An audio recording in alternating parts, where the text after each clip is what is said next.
I found that there are two particular types of binomial probability problems that give students a lot of trouble. So in this video, we're going to talk about those two types of problems. Here you see problem 1, and this is based on the Triola text, chapter 5.3, exercise number 14. Here's the problem. Finding probabilities when guessing answers. A psychology test consists of multiple choice questions, each having 4 possible answers, which are A, B, C, and D, one of which is correct. Assume that you guess the answers to 6 questions. Find the following probabilities. First, they say the probability that a student gets exactly 4 correct answers. And I've highlighted these because it's really important that you focus on the words and see that each of these is asking something different and that you understand what exactly it's asking for. So I'll repeat. This one says the probability that a student gets exactly 4 correct answers. That's out of the 6. 2, the probability that a student gets fewer than 4 correct answers. 3, the probability that a student gets more than 4 correct answers. Okay, so we're going to solve these problems one at a time. So our first focus is going to be the probability that a student gets exactly 4 correct answers. Remember, when you think binomial, your next thought should be NPX. We've talked about that in some of the earlier videos. And let's see what NP and X are. N means the number of trials. P means the probability of success in any one trial. And X means the number of successes out of N trials. So when we're trying to decide what's N, what's P, and what's X, these are the definitions, but there's also kind of a trick to identifying them. P is always a fraction, a decimal, or a percentage. N and X are both whole numbers. They can be equal, but otherwise N is the big one and X is the little one. Also, N is usually given as information. The number in the actual probability question is usually X. Okay, so we're looking for N, P, and X. Here it says, look at the problem. It actually gives us 4 numbers. Each question has 4 possible answers. So we see that right here. Out of the 4 possible answers, 1 is correct. You see that right here. 1 is correct. There are 6 questions.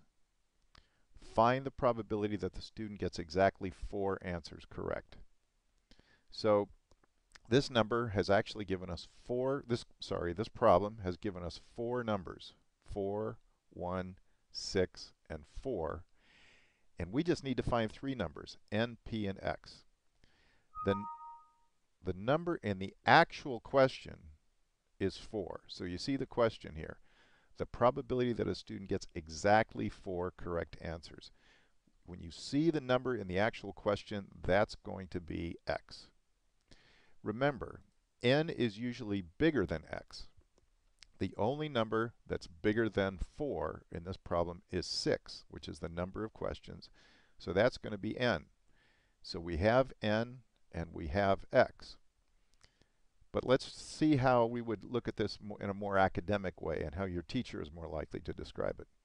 Stated more academically, N is the number of trials, which is the number of questions. So N equals 6.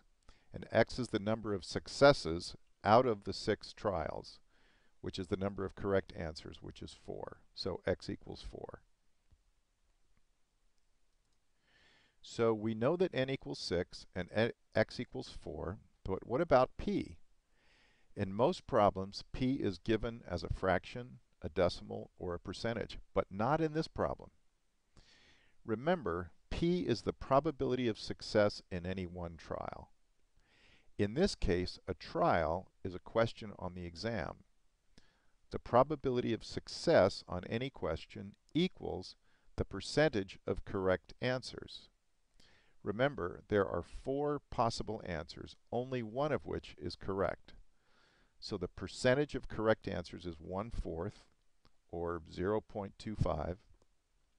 And this is also the probability of getting any one answer correct. So p equals 0.25. Well, now we have n, we have p, and we have x. That was the hard part. From now on, it's easy. First, let's make sure we have the notation right. We're finding the probability that x equals 4, and that's how we write this. P, parentheses, x equals 4, end parentheses. The solution we're going to find on the calculator is second vars binom PDF 6, 0.25, 4. Remember, n, p, and x. And that equals 0.033. Let's go ahead and do it on the calculator. So I'm coming over to the calculator. I'm going to hit second vars. And then I'm going to scroll down to binom PDF. So we're going to go down this way. And notice, here's binom PDF and here's binom CDF. We want binom PDF when we're finding the probability that x equals a specific number. Calculator's reacting a little slowly here. There we go. Binom PDF. So I'm going to choose that. And I'm going to put in 6, 0.25, comma, and 4. I'm going to close my parentheses. I hit enter, and there's my answer, 0.032958, and I've rounded that to 0.033. If you have a calculator with the new operating system, it's going to look a little bit different when you type in second vars binom PDF. You're going to specifically be asked for the number of trials, the number of successes, and p. So you'll be prompted for all those things. On this old operating system, you have to remember you're putting in n, p, and x. But on the new operating system, it will prompt you for each of those things. So let's look at the second question. Here it is. The probability that a student gets fewer than 4 correct answers. Well, first of all, let's make sure that we know what fewer than 4 means. It means, you could also say less than 4, but the important thing to know is that does not include 4. It means fewer than 4 means either 0 or 1 or 2 or 3. Here's the notation for that. We're finding the probability that x is less than or fewer than 4. We're going to do that using second vars binom CDF. Now we're going to be using CDF. And the basics for how to use binom PDF and binom CDF are in earlier videos. So I'm not reviewing those basics here. I'm just taking you straight to the calculator solution. So once again, to solve this, we're going to go second vars. We're going to scroll down to binom CDF.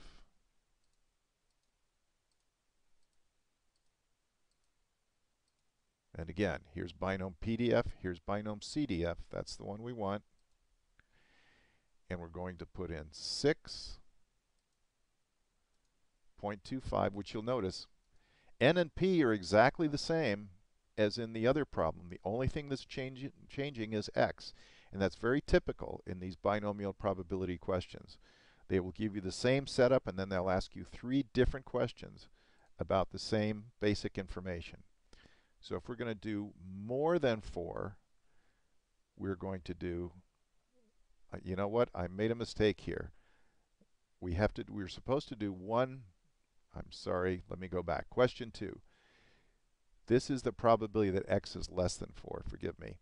So 6.25 and 3. 3 goes here because binom CDF finds the probability of a range of numbers starting at 0 and going to the value of x, which is the number you put right here. And that's what we want here. X is less than 4. So this is going to give us the cumulative probability from 0 all the way to 3. And if we hit enter, there's the answer, 0.96240. And there I've typed it in, 0.9624. And now we're going to do the third question, which is find the probability that a student gets more than 4 correct answers. Remember, there's 6 total questions, so more than 4 correct answers means either 5 correct answers or 6 correct answers.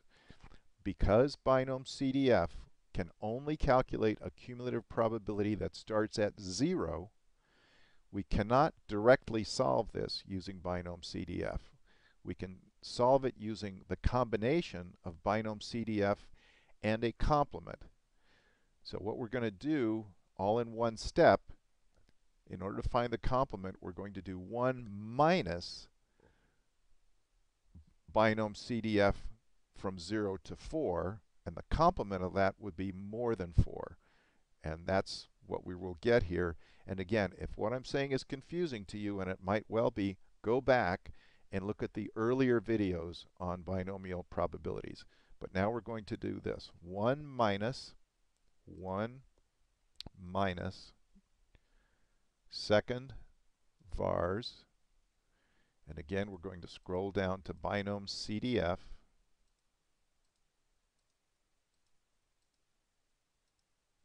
And there it is.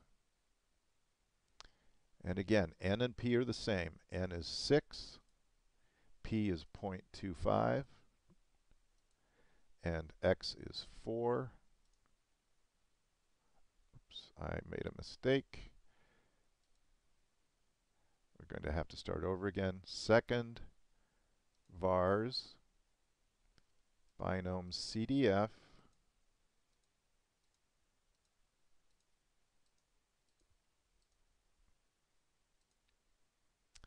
n is 6, comma, p is 0.25, comma, x is 4. I close the parentheses. And I get this. Well, I made another mistake. What I did here was I just did this. I found the binom CDF, but I forgot to subtract it from 1.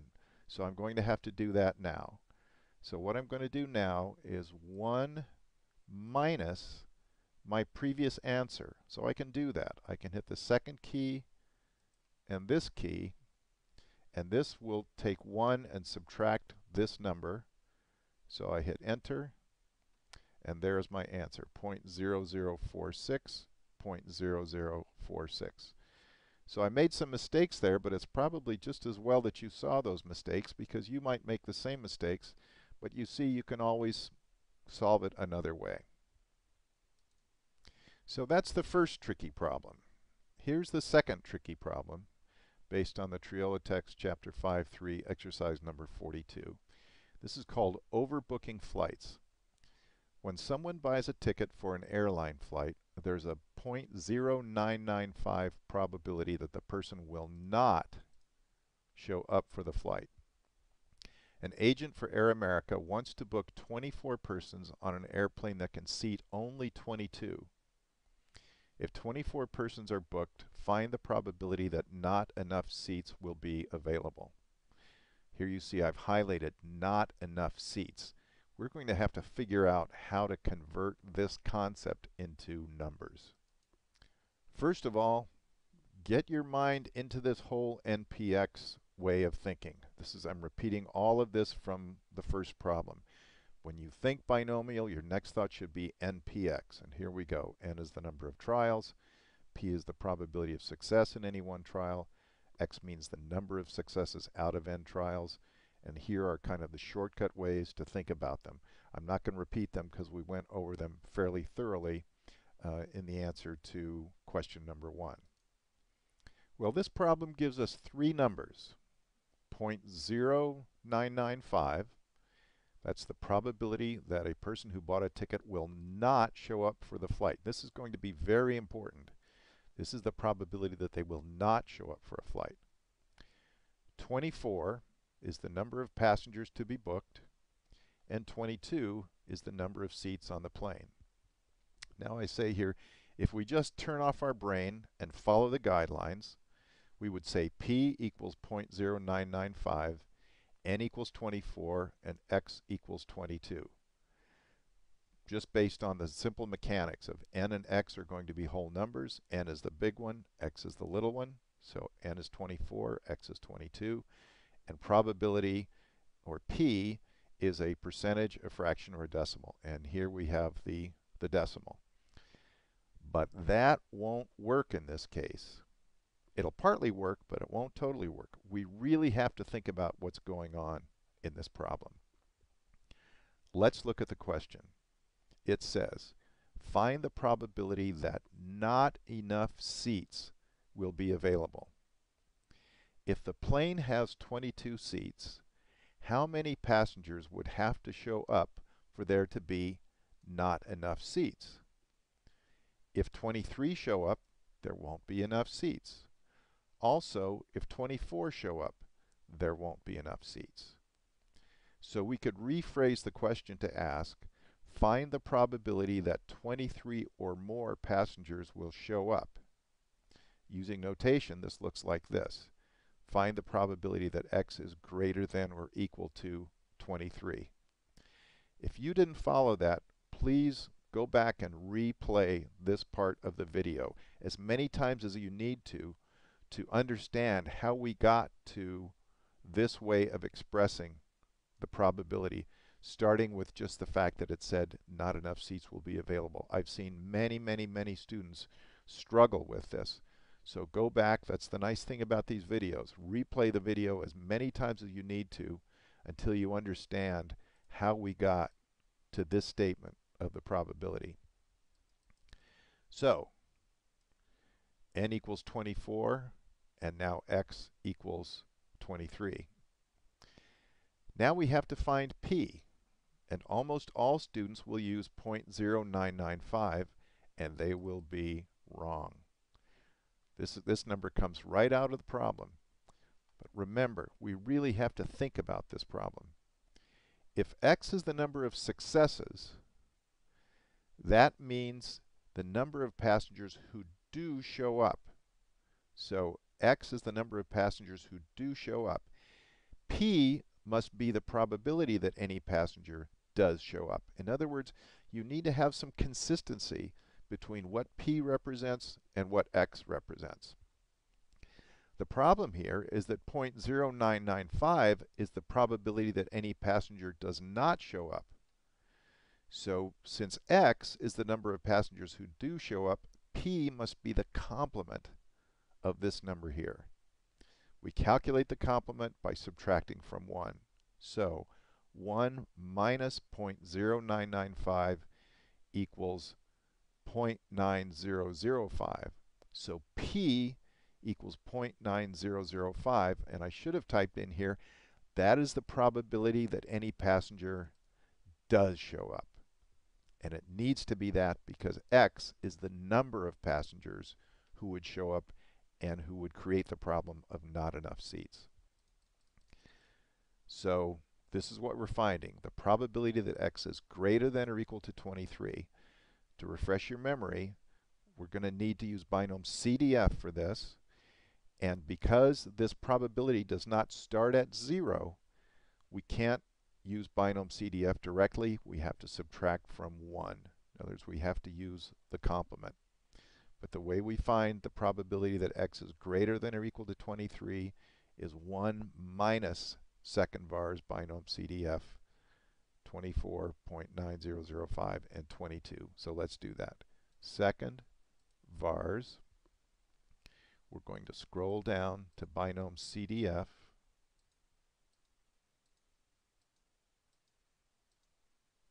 There it is. 24, that's the number of seats that were sold. That's n. 0.9005, that's the probability that any person who bought a seat does show up for the flight. And 22, this is because here we're finding the complement. We hit enter. And once again, I forgot to do the 1 minus. All I just did was this part of this process. I forgot to do the 1 minus in advance, but we can do that easily now. Here we found the complement of what we're trying to find, so we're going to do 1 minus second answer. So we're doing 1 minus this number right here. and the answer is 0.2952, and there you see it, 0.2952. In other words, there is almost a 30% chance that this flight will be overbooked.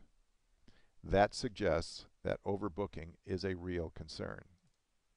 I want to say again, I know that the problems that we talked about in this video are very tricky and very challenging, and I really want to encourage you, replay the video as many times as you need to, stop it and start it, and think about what's happening in the video, and I believe you'll be able to get to the point where you understand how to do these problems.